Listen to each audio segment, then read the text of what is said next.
Going beyond the headlines.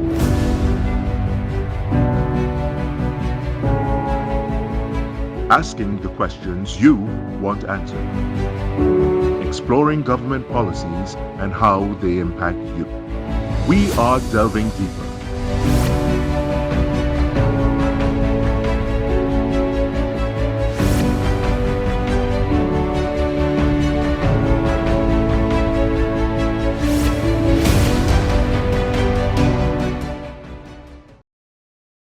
Good evening and welcome to Delving Deeper. I'm your host, Kimberly D'Souza. Joining us this evening is the Executive Director of the Occupational Safety and Health Agency, Mrs. Carolyn Sancho. Mrs. Sancho, good evening and welcome to the show. Good evening and thank you for having me. Now, just to provide some context, tell us about the role and function of the Occupational Safety and Health Agency. The Occupational Safety and Health Agency is governed by the Occupational Safety and Health Authority, which is the board. They set policies and direction, and we tend to follow those. Our main function is really to get compliance across the country for safety and health within industrial establishments. So that is our mandate, and we normally take our direction from the authority on that basis. Yeah.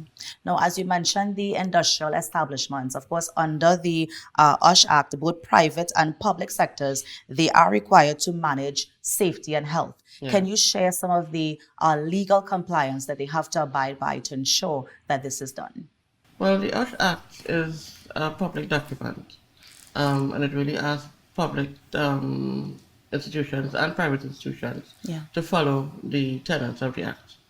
You have to make sure that you have a safe environment for your employees to work in, have a suitable and sufficient risk assessment, make sure that your operations do not harm those who work for you and those who do not work for you. Yeah. So you have to make sure you have an environment that is really safe and complies with the Act that is currently in force. Yeah. Now, Mrs. Sancho, you said safe environment. What will that entail? So, for example, is it that if you work in the media, maybe cords shouldn't be on the ground? Is it that you need to have proper equipment when you go to certain establishments? What exactly is safe? Well, different industries will require different things. If you work in the media, like you say, there are housekeeping things that people would have to look at. Yeah. The environment within which people work, where they have their lunch, the slip, trips, and falls, and those things are common in areas that are administrative type of establishments. Yeah. In bigger industries, you'd have different types of risks or different types of hazards. So this is why you need to do a risk assessment of every area within which there's an industrial establishment, because each hazard and it will bring different risks, different level of risks. So the employers are supposed to know the environment so that they can do a risk assessment to make sure that whatever risks or hazards they have within those environments, they reduce as minimal as possible for the benefit of the employees and people who visit.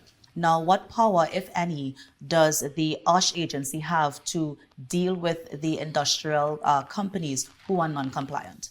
Well, we have instruments, two things mainly. We have notices. We have prohibition notices. We have improvement notices. Yeah. Improvement notices are normally given for risks that are not so high, that are not seen as life-threatening, but still there's a level of risk in it that would need to be reduced. Yeah. Prohibition notices are a more severe type of notice that would shut down an operation because the risk of injury is so high. So we have those two instruments that we use. When we use those, we then could go a bit further than that, and we could then prosecute through the industrial court. Right. So, and which we have done over the years. Mrs. Sancho, so then what power does the OSH agency have, if any, to deal with the establishments that are non-compliant? Well, we have two instruments that we are legally allowed to use. Under the Act, we have prohibition notices, Right. and we also have improvement notices. So the prohibition notice is a more severe notice when you recognize that there is a hazard within an establishment that is so high risk that it's imminently dangerous. The improvement notice is used for less severe, but still something of concern. and there are time frames within which you're supposed to comply with those notices.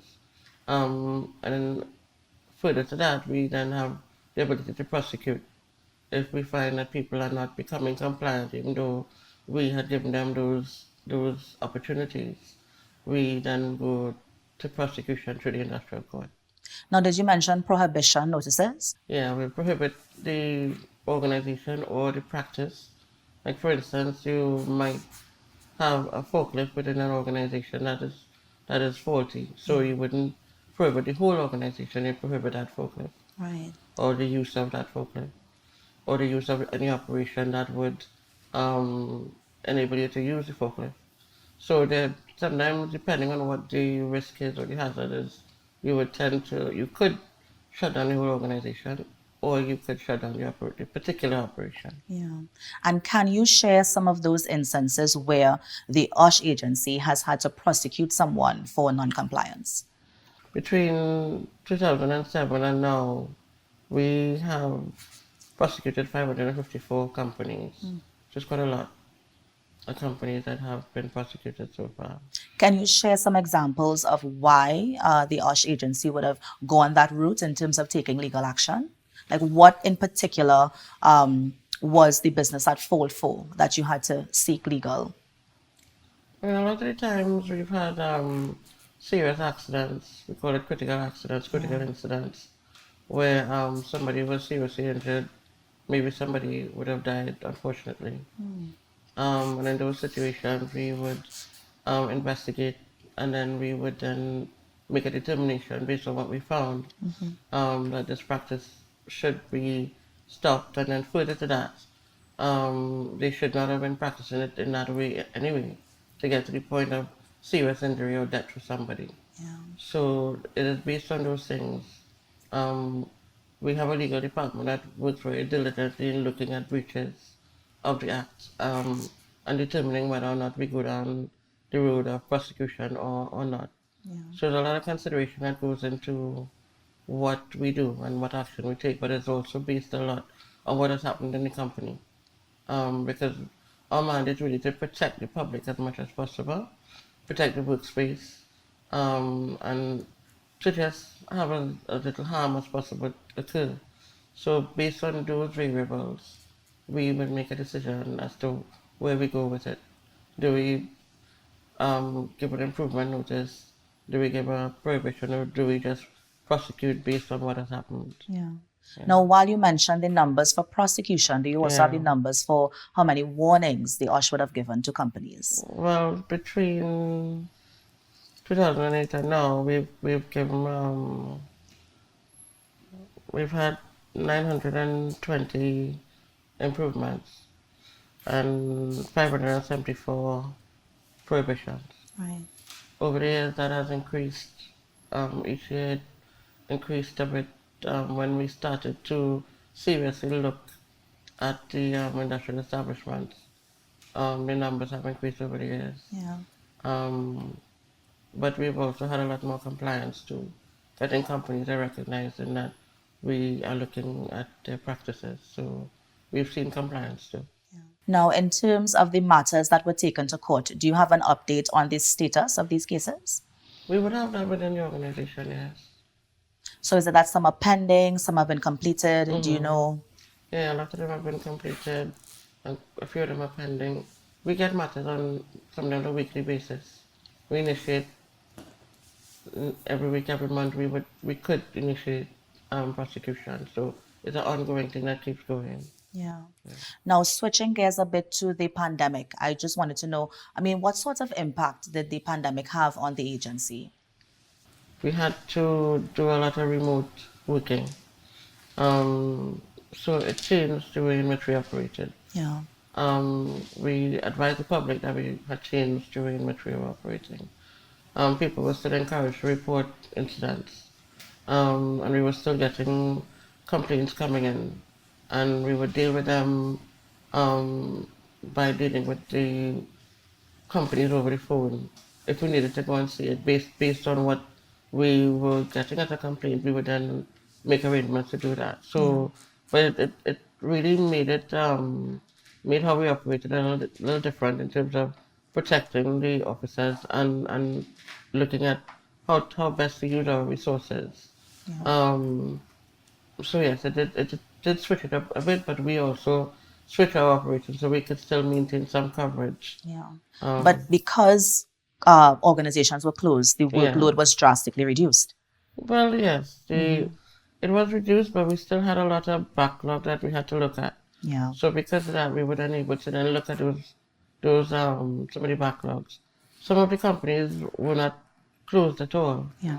So they were still companies that we would then be keeping an eye on. Yeah. But yes, we still kept going based on what we had in existence and the backlog that we did have to deal with. It gave us a chance to look at some of those unresolved matters. Nice. Was there a lot of backlog to look at, or? We not really. We always have cases that we have a system where we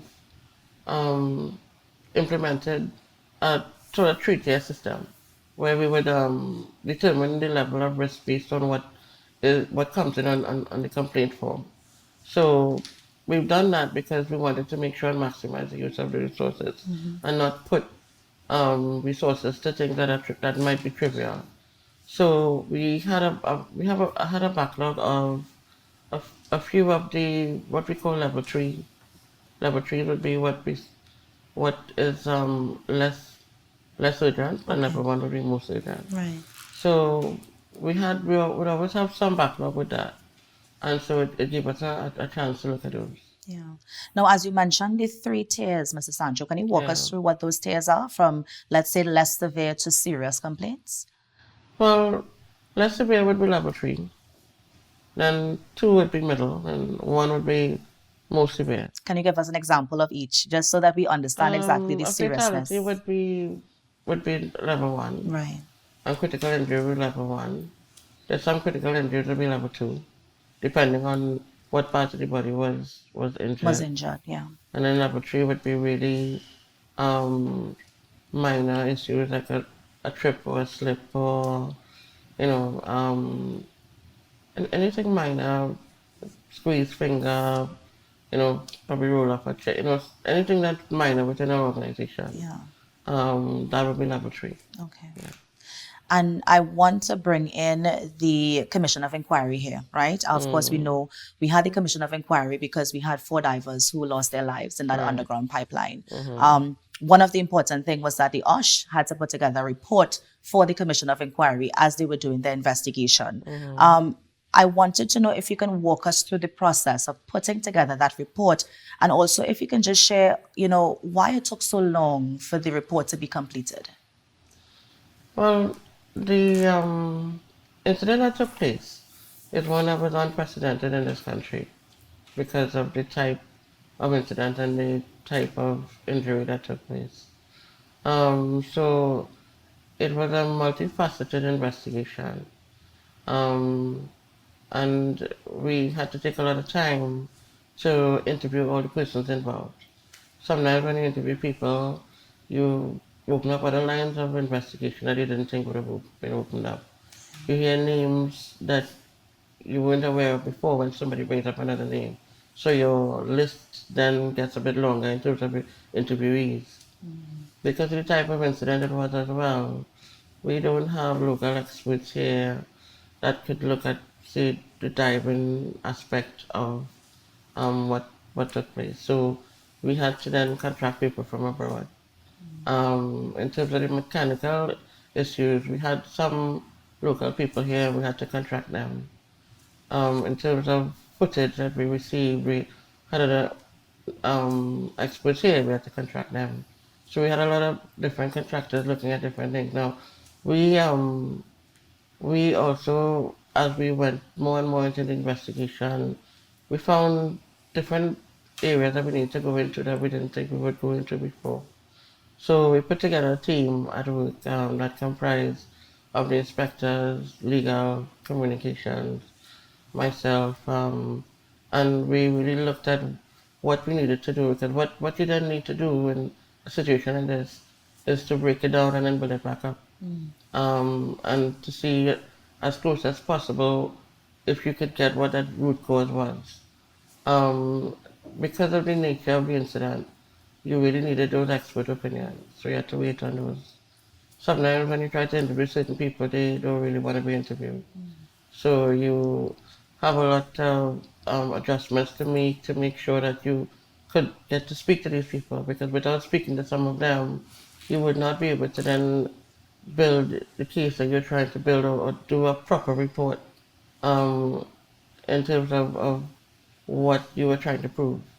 So all those variables would have made it a bit longer than we thought. We gave ourselves 6 months deadline for the first one, and we finished during that time. We also had quite a lot of site visits to do. The inspectors did a lot of site visits to look at the scene of the situation. So all those things would have been the contributing factors that would have made it go on longer than we wanted it to. Yeah. We waited for the consultants who were looking at the different aspects to come back with their reports, and some of them took a long time to come back with it. Without those expert opinions, our report would not have had the substance that it was meant to have. Yeah. Then we had the legal aspect, where we had to look now at, when we have all this evidence, we have to look at the breaches, because it's fine for people to then say that you should charge people with this or recommend these charges or whatever, but without legal looking to really realistically tell you that this could be done or can't be done, then it makes no sense. So we really have to have a legal examination of everything once we got it. Yeah. Things like forensic sciences and those things, we had to get reports from quite a lot of agencies to then put this one report together. Based on what you would have done and the information coming out of the inquiry, I mean, what sort of recommendations could you give to companies moving forward? Make sure they have a proper risk assessment. Make sure they have an emergency plan. Make sure that their staff, whoever is working within the areas, they're aware of these plans. They're aware of the risk assessments. I think that's what I would say to companies at this point. And in terms of some of the challenges at the OSH agency, can you share some of those? Well, we have challenges with staffing. We have inspectors, but we still are not up to the full complement. But the inspectors that we do have, they work tirelessly to get to the end of any investigation that we are doing. This prior investigation, it demonstrated to me how dedicated this small group that we have are, because we actually finished both preliminary and final report with the staff that we have, and it was quite well done. But we do have challenges with the staffing levels, and funding to some extent for that staffing. So that's the main challenge I can see that we do have. What can we expect from the OSH agency, let's say, within the next 2-3 years? I think more growth where staffing is concerned, more growth where the agency is concerned. We're just looking at trying to, get our internal systems together so that we can have a better approach and a better response to the companies out there. We would really like the companies that are operating to be more compliant with the Act. If they are, would have less accidents and less incidents, less of us needed to go and enforce against them. So more sensitization. A lot of people don't seem to know what their responsibilities are under the Act. So we would expect, every year we do mount sensitization exercises for different industries. So we will keep doing that. And we hope to grow the amount of staff and just get more resources to help us do that. Yeah. Now, as you mentioned, staff as well, is there a particular skill that you're looking for, a particular skill that might be missing that you want to increase? We're looking for the inspectors, they're the core business. So we're really looking to increase those as much as possible. We would like to get some funding for training for them, because safety is a dynamic discipline, and you you need training all the time, because from when the agency started to now, the industry's landscape has changed so much. And we would need to make sure that when we do deal with these companies, that we are able to understand what they do. And in order to do that, we would need some form of ongoing training for the inspectors so that they could be better equipped, to deal with whatever companies come our way, because different industries are opening up all the time. So yes, I think that's my main thing in terms of going forward, that we keep up with the times, because it doesn't make sense we operating and then we're not sure, those people who we enforce against, we're not sure what they're doing. So training will be good in terms of getting them fully equipped. Is there an ideal number, you think, that you would want to get in terms of the workforce to get the organization where it needs to be? Well, we have an approved establishment of 152 staff members. And we're not, I think we're probably below half of that right now. So ideally, I would really want the 152. We have offices in Port of Spain, one in Tobago and one in San Fernando, so they spread across. The 152 is meant to be spread across those three locations. So we would ideally want our whole staff complement. That has been approved. We're currently working on, because that 152 was when the agency came into being, this is what was approved for us in 2007. But as time has gone on, we've looked at what we have in front of us, and like I mentioned before, the establishments have increased significantly. So we're currently looking at revamping the numbers we have and making a recommendation for more. But at this point in time, the 152 would be good to have. Does the current workforce, knowing that you're operating sort of at a loss, is it impacting the work at the organization? Because I know you commended them for the work that they did with the Paria, but then you also mentioned that backlog as well. So is it impacting the work of the organization? Okay, well, when you don't have your full amount of staff, it would, because you'd find where two people will be doing a particular job, just one person will probably be doing this job. So in terms of, from an administrative perspective, the amount of paperwork we have, it does impact. The fact that we changed around how we investigate and we made a three-tier system has made it easier. So now we don't go out and run to see everything that goes on, because we now have a system where we could contact people without going out to the industry before we go out to them. And we would then determine if we need to go out to them. So we have introduced systems that would make it easier for whoever's working now to work. Because prior to that, we had a situation where we were going to see about everything that came in, and that made it really thin on the ground. But the lack of numbers does impact, but we prioritize on a daily basis. And it helps us to then put focus on what important matters are and finish those. Like the Paria incident, we put a lot of focus on that. Got a good team together so we could complete everything within the time frames we set, and we completed it within the time frames that we set. If we didn't have the system in place, we probably would not have been able to do so. So based on the fact that we do not have any numbers, we've now decided that we would work in a smart way and prioritize what the bigger issues are and deal with them and make sure they're out and they're finished. And that's what we've been doing. Yes. Well, Mrs. Sancho, final thoughts. I would say the same thing I said earlier on. Our main issue is staffing issues. But the safety and health landscape across this country, like I said before, it has changed quite a lot. But I've seen over the period that I've been at the agency to now, where the agency staff, they've developed a lot based on the fact that we have more and more prosecutions going on. We have more notices going out. So the staff they really come on, in terms of where we were in 2007, where we had 1 or 2 prosecutions or 0, to where we are now. So I have to commend them for, even in trying circumstances, for managing to then keep that safety and health ethos on the landscape.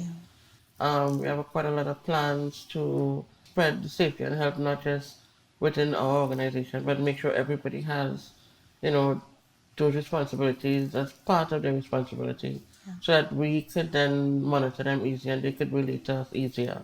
I know a lot of people think that our main purpose is to come and prohibit things or improve things or give a notice, but that is not what we are about. We really are about making sure people are compliant, and if they need any help, they could come to us at any point in time, and we are always here. So this interview has been quite an interesting one, and it's glad that you've managed to get us on the show so that at least we could let the country know that we're here and we're looking to see how we can assist them in any way that we can. Mr. Sancho, thank you so much for joining us on Delving Deeper. And of course, we appreciate the opportunity to sit and discuss what the USH agency has been up to. So thank you. And thank you for having me. Join us at the same time next week for another edition of Delving Deeper. I am Kimberly D'Souza, and on behalf of our entire crew, have a good night.